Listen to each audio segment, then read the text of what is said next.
Kamu berdua tuh kan sudah cak wong barat. Jadi kaget kita ngomong bakso agak ke barat-baratan. Iya, biar tirisnya mah.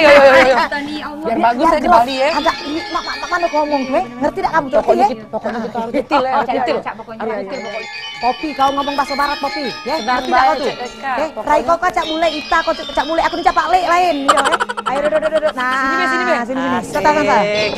Wih, pemandangan. Ya. Popi, ingat Popi. Nah, gaya aku panggil Be. Beli. Sebelum jalan-jalan kita makan dulu, sebelum kita belanja. Excuse me, madam. I explain to you. And for the Silungan breakfast set menu, we have Balinese breakfast, American breakfast, and continental breakfast.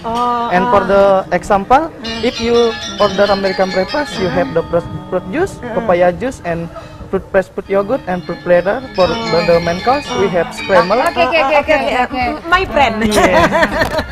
Yang muda Be. Inggris ya. Oke. Itu beli. Saya pesan bread jambret. Bread Jambret. Roti.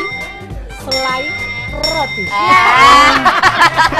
Itu dia. Bread jambret. Bread jambret. Enggak pakai lama.